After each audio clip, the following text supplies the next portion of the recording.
went to school in upstate New York, not New York City, but kind of up by, it was in Rochester, right? Rochester, New York, so in upstate New York. And then after I graduated, I went to go do my master's degree in Poland, right? So I was also studying for many years in Poland. I went and did my master's degree, and then I lived there for 10 years in Poland, and I was working there. I was in Warsaw. I was working at the university teaching. I was living there, and I loved my experience so much that I kind of made my goal in life is to help students study abroad, okay? To help students move out of their, comfort zone from their own, country and go explore the world by studying abroad, because I think it changes you so much as a person. It changed me when I lived in Poland for 10 years. I was a completely different person afterwards. I had a different mindset, a different perspective on the world. I knew so much. I met international students there because it was all international students at my university. So I met people from Mongolia, from Kazakhstan, Kyrgyzstan, from Poland, Czech Republic, all over. Basically, there were a lot of students from Central and Eastern Europe. But I had such a good time. So then when I moved back to the United States in 2009, I moved back there. I started working within education there and helping American students study in different countries around the world, right? Helping the American students. And then I got this job opportunity in Malta about 6 months ago. I'm pretty new to the university, pretty new to Malta, but I always kind of felt like I wanted to live abroad again, right? I missed my experience living in different countries, and I thought, okay, this is going to be a unique opportunity to start a university. Nobody kind of gets an opportunity to really start up a university and help make it grow into, what it should be, right? Because it's not easy creating a university, but I think it has so much to offer, right? And this is the first cohort of students. Fall 2018 is the first group of students that I recruited to come to the university, and I'm so happy with the students. We have 50 new students this fall semester, bringing our total students to 70 students. So we're a small student group, which I'll talk about in a minute. But I'm so happy because we have students that come from all over the world. So every day when I see the students in the lobby, when I come to school every day and I see them, and I love seeing the students interact with people from different countries. So that's what I like, that people are making friendships across cultural boundaries, right, at the university. So that's what I love the most. So the American University of Malta, like I said before, we are a new university. We just started 2 years ago. So we had one group of students that started last year. There were 20 students total. This semester we added 50 students that arrived in the fall semester. We're going to have about 50 for the spring semester. We're just going to keep growing until eventually we're going to get to be a big university of 12,000 students. So what's unique is you are going to join the university when we're just, in the small stages, and you're going to watch as it grows to become a really big and influential university in Malta and in Europe. This is a view of Malta, right? One of the many views that you're going to see every day, right? It's just a beautiful place. And even there, you can see below, you see this little boat here, right? This is called a water taxi, right? And you can take that from our university area to Valletta. So people are just like take taxis across the water instead of trying to drive around the island, which is really nice. I'm so sorry. So it's really like a unique place. It's beautiful. You've got sites that are just like that, right? When you just go out every day, you see things that look just as beautiful as that. All right, maybe we can go to the next slide. Okay, so I mentioned that we were just founded in 2016, so we're a small university growing. But what's unique about us is that we're small right now. So you students, prospective applicants, you are very lucky because you're going to join a group of students you've got a small group. You have class sizes that are about 5 students right now. You'll be in a class that has between 5 and 7 students, so you're going to get a lot of interaction with your faculty and staff. They're going to know your name, your staff members know your name, the faculty members, they know your name, they have time for you. If you've got questions after class, you're going to be able to talk to the faculty members because we have small class sizes, small groups of students right now. We are modeled on the American style of education. We did develop the curriculum together with DePaul University in the U.S. in Chicago. We developed this curriculum that is very similar to the education that you would be receiving in the States. And having worked in the States myself, working at large universities, I can tell you that the curriculum is the same, right? The teaching style of the American teaching style is a lot of discussions in class, a lot of hands-on learning, a lot of project work, presentations. It's not the type of class where you sit back and listen to a lecture and take notes. You are going to be active in class. You're going to have a lot of group work, presentations. So be ready to come to class, prepared to talk. That is the American style of education, which is great for you because you really can develop and grow yourself academically and personally in class. Okay, we can go to the next slide. So here's just another breathtaking view of Malta. This is actually called Popeye Village because the movie Popeye was filmed there, I don't know when, I can't remember, but a long time ago, that's when the movie was filmed, and now they kind of turned the film set into kind of a theme park for people to visit. But that's really how beautiful Malta looks like. And on the weekends, you're gonna have time to just go to the different beaches. That's what I see. I'm Facebook friends with a lot of my current students. I see what they're doing on the weekends. They're going to the beach, right? They're going out, they're exploring Maltese culture, and that's what you should do. There's a lot of festivals that go on. Every city in Malta has their own special festival. In the summertime, there's fireworks almost every single day because there's celebrations and festivals. So it's really a fun place to be because it is a tourist destination. So when I walk to work from home every day, I see buses of tourists that come and from Japan, from China, from England. So people are there and it's a happy place because it's a tourist destination as well. So it's a really, really nice place to be. Okay, we can go to the next slide. Okay, so I've mentioned some of these top kind of 10 reasons to come to Malta. Climate being number one good reason. It's warm there all year round. It's got beautiful weather. You're not going to some of those colder European countries where you have to I lived in Poland, I know how it is, right? Poland is very dark and cold in the winter time. Malta is sunny, almost every day of the year. It's just a beautiful place to be. English is the first language of Malta. So that's what's really great for you thinking about studying in Europe. That's unique for Europe. Because English, it used to be a British colony until 1964. They kept English as an official language. So English is an official language, but also Maltese, their local language is official. But you don't need to speak Maltese in order to live there. Everything's written in English. You can go to any store and talk to anybody in English. Everything can be conducted in English. Anybody that's local, they are all bilingual.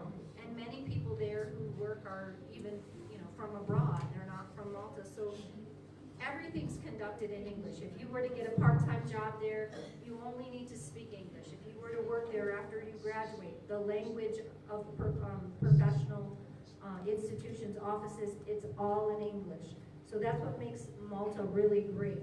And also in the summertime and all year round, people actually come there to learn English because it's an English-speaking island. So you see a lot of high school students that come to learn English at the different language schools there.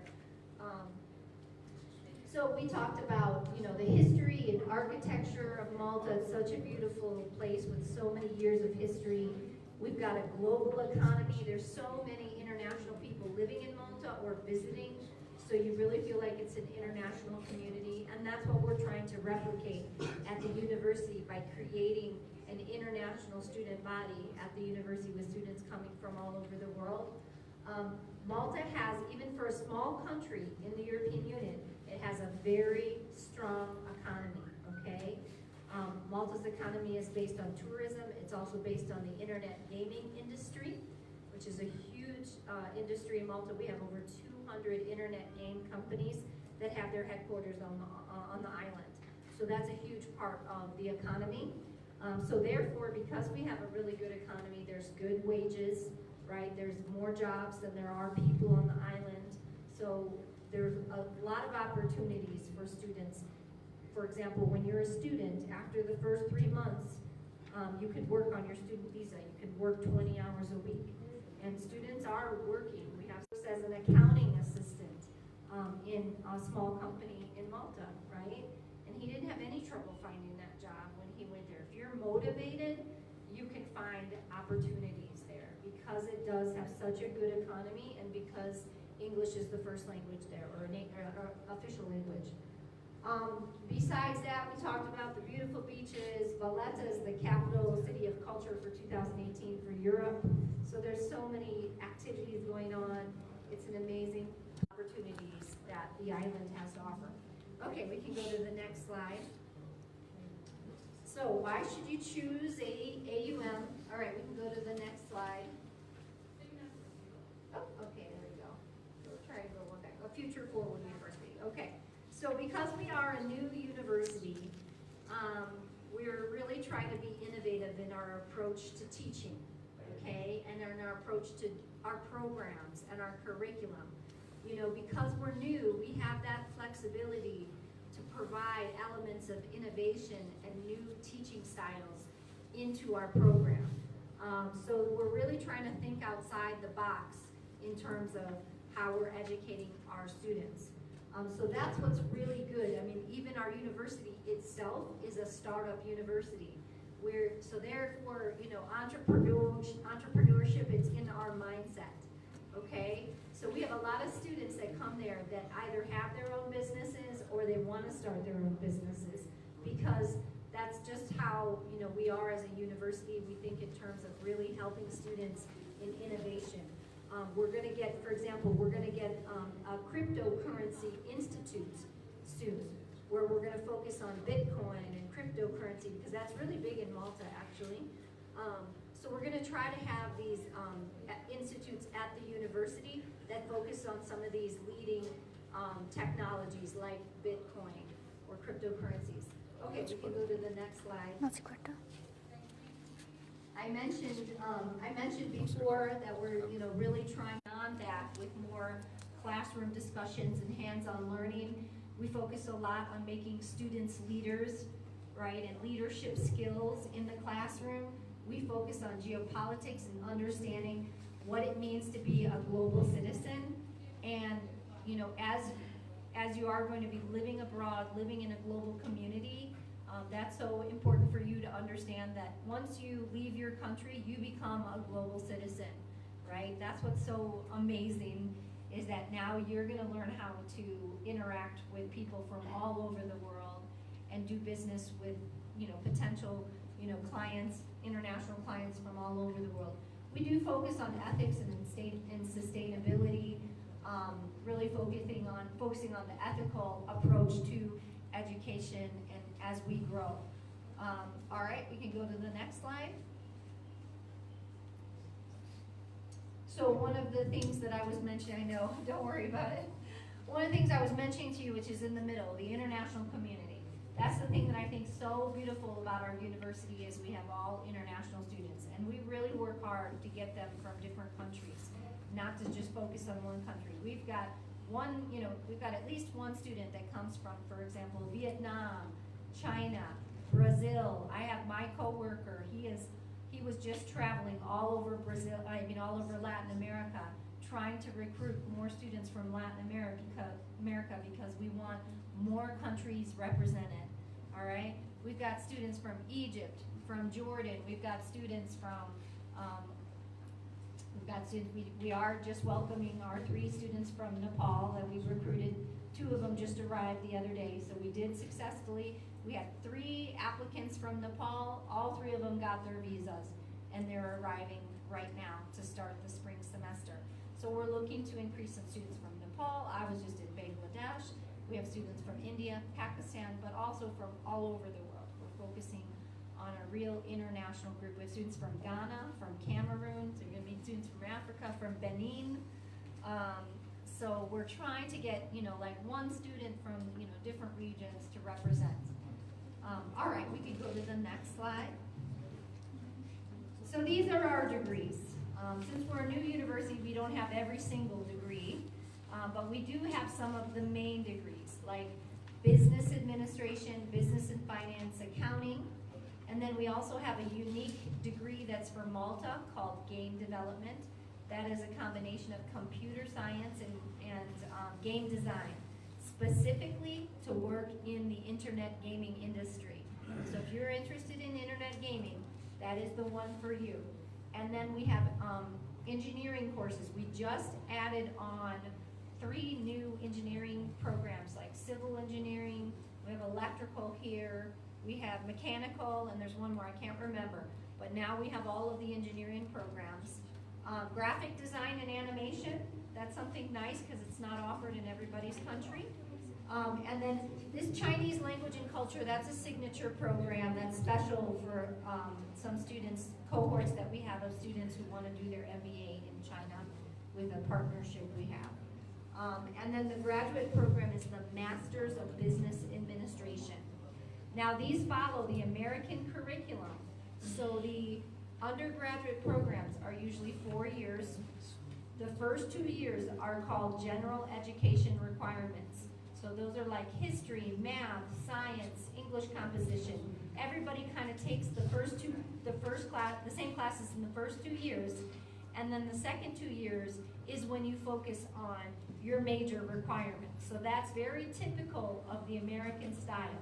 And usually a degree is 120 hours of credits, right? 60 credits is just general education, and 60 credits is your upper level. But then you get a very, very well-rounded education in such a way, right? So that's the American style. The graduate degrees are 2 years long, so 4 semesters, okay? So you can go on to the next slide. Applying to AUM. So this is how you're gonna, apply and get started. Okay, you can go to the next slide. So the important part about the admissions process is that you should work with your consultant here.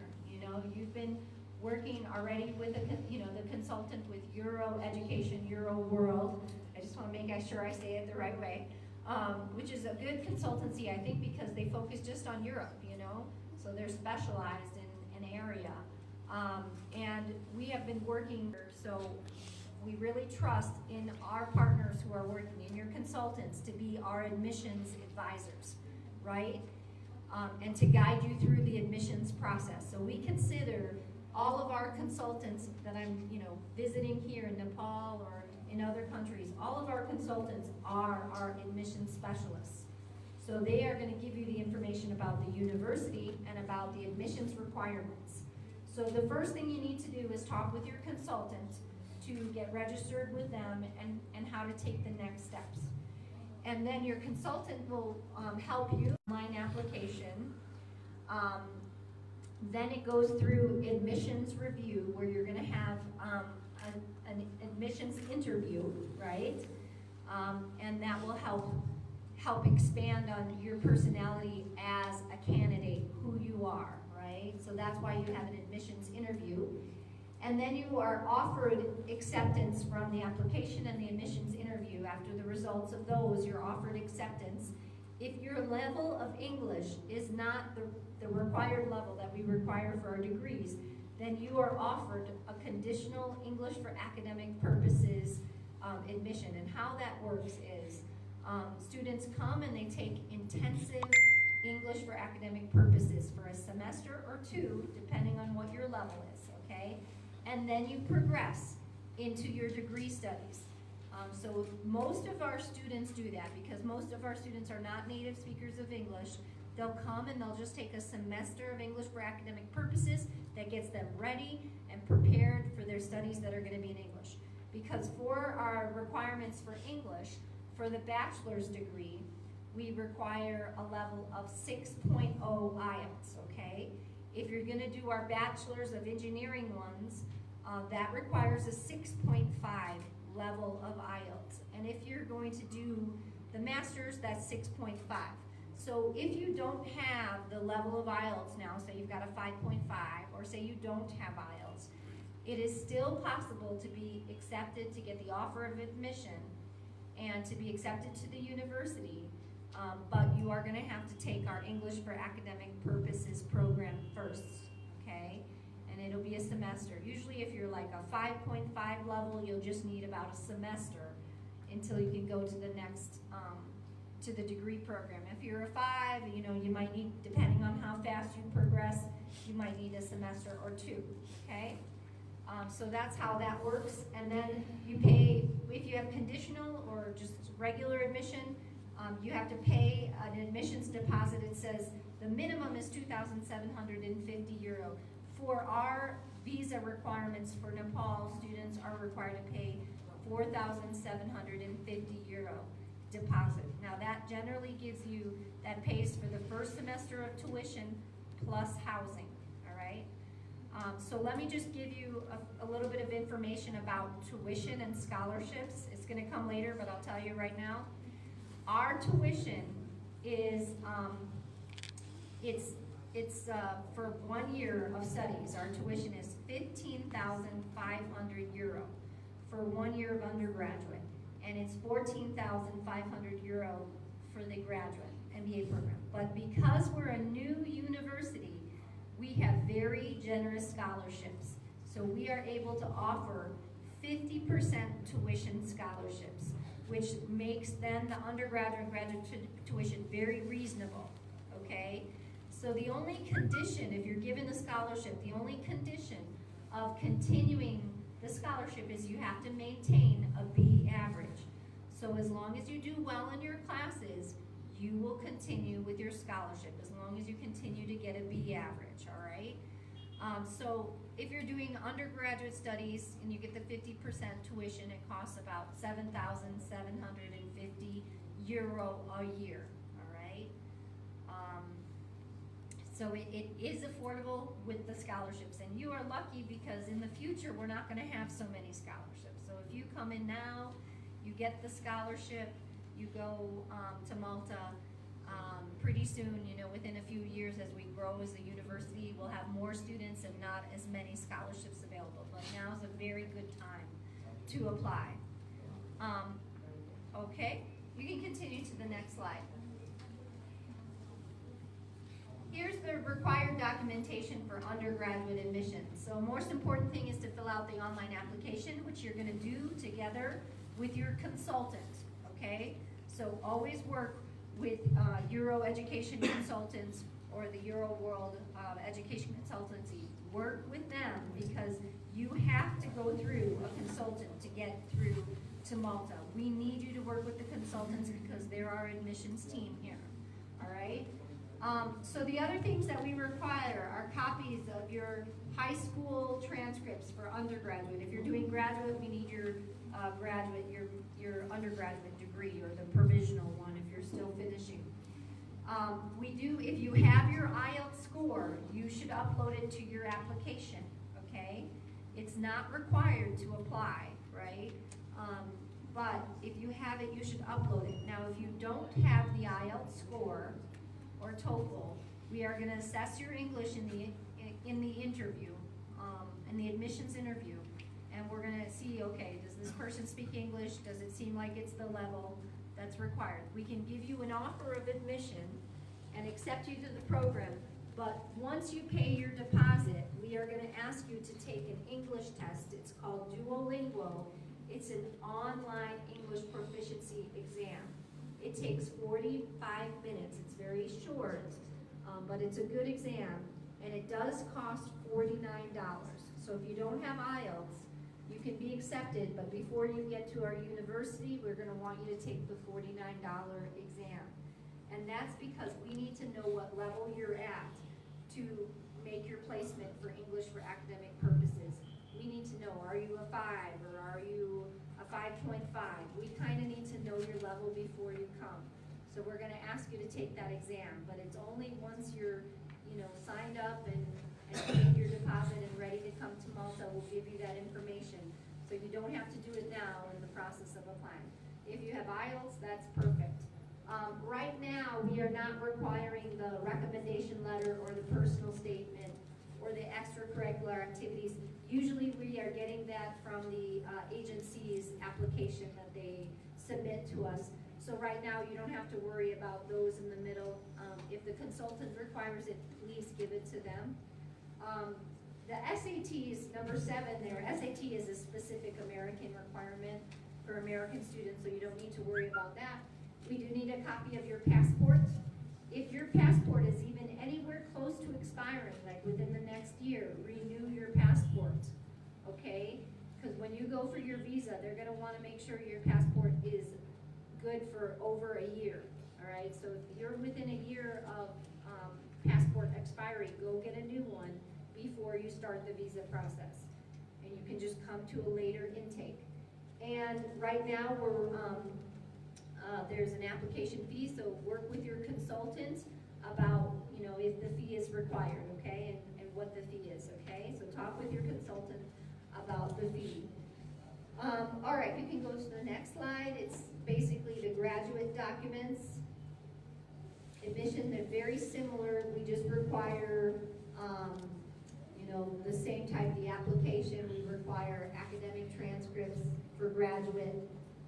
We do want to see, you know, you're not required to have any work experience, which is good for our program. You're not required, but if you do have any work experience, it's great to see that in your online application. So you can upload it to the documents in your upload application if you want to, like your resume. I love to talk to students and see, okay, they've got some really good work experience here. And that's, I think it helps your application if you have it. If you don't, it's always nice to, you know, hear about your extracurricular activities and your hobbies and things like that. But basically, right now for the graduate admissions, we require the online applications, the academic transcripts, the English proof, if you have it, and passport copy. Those are the most important things right now. The other ones are optional, and then later on, within a few years, we're going to be integrating them into the application. I would say one of the most important parts of the admissions process is the application itself and the interview, the Skype interview that we have with the students, okay? I always think that the interview is the best way to really learn about the applicant and get some information and get to know the person as the person and to hear about their qualifications and things like that. Okay, we can go to the next slide. If there is one, I think there is. Oh, here's information about the English for Academic Purposes program. So as I was saying, that if you don't have IELTS or if your score is below a 6.0, then you'll be doing a semester of English for Academic Purposes. And it's actually really good because you get to Malta, you have that semester just to focus on your English and polish it until, you know, you start your studies, and then you have a little bit of time to get adjusted to Malta. Now it is an intensive course though. It's every day from 9 until 3, our English for Academic Purposes. It does focus on preparing students for IELTS exams, okay, and the areas that they focus on the IELTS, okay? Because at the end of the semester, you take an internal IELTS exam that's just offered for our university, and you do have to get that required score to progress into the regular degree studies. So if you come in and you have an IELTS score of 5.5 that you took before, you do a semester of English for Academic Purposes. At the end, you're going to take this internal IELTS exam after the semester, and if you get a 6, you can progress into your business studies. If you get a 6.5, if you're doing engineering, you need that for the engineering. You need 6.5 if you're doing masters. So whatever's required for the degree studies, you need to get that on the internal exam at the end of the EAP semester. So with the undergraduate courses, how it works is you come and you take EAP for 1 semester or 2 semesters, depending on your level, okay? Then you progress into your degree studies and you do your 4-year undergraduate degree. And as in the last semester of your undergraduate degree, or the last year, you'll have tuition free that kind of pays you back for the EAP. So for example, you pay full regular tuition for the English for Academic Purposes program. So you still get the 50% tuition discount, but you'll pay regular semester tuition for the EAP. Now, if you're in EAP for a semester, then your last semester of studies, you'll have tuition free. So it's essentially like the EAP is free, but you don't get the credit until the end of your degree. That way, we don't want students to just come and take EAP and then to leave and go to another university. So if you're gonna come, you pay regular semester tuition for EAP, but your last semester is gonna be tuition free to give you back the money that you paid for EAP. So that's how we work it. If you do a year of EAP, then you get the last year tuition free. So that's how we work with EAP. Essentially, it's free, but you don't get the credit until the end of your studies. And it's the same with the graduate program as well. All right, you can go to the next slide. Career opportunities during your studies. So as I was mentioning before, you are able to work in Malta after the first 3 months. You need to wait 3 months to get adjusted, and then you can work 20 hours a week on your student visa. And you can find jobs all over the island. Students work in different like restaurants, cafes, or they get jobs that are related. If you're motivated, you can get a job related to your field. If you've got some hospitality experience working in any hotels or something, I'm sure you could get a hotel job there. So there's good. Now, we are working on having a person at AUM that's just going to be assisting students with career or job placements during their studies and after, okay? So we're working on developing a career services type role at AUM. That's gonna be that person that's gonna help you with job-related activities. Okay, we can go to the next slide. I think it says career opportunities after graduation. So essentially, after your student visa finishes, you have 6 months to find a job in Malta if you want to stay in Malta. But I really think that if you work hard enough and you're motivated, you'll find a job even before you graduate, right? You should be looking, right when you get to Malta, you should be networking with people. You should be trying to connect with people on LinkedIn and maybe meeting them if they work in the sector that you want to work in. So you need to be ambitious and create those opportunities for yourself, all right? Make some business before you go to Malta. Connect with them on LinkedIn and see if you can start creating job opportunities for yourself after graduation, okay?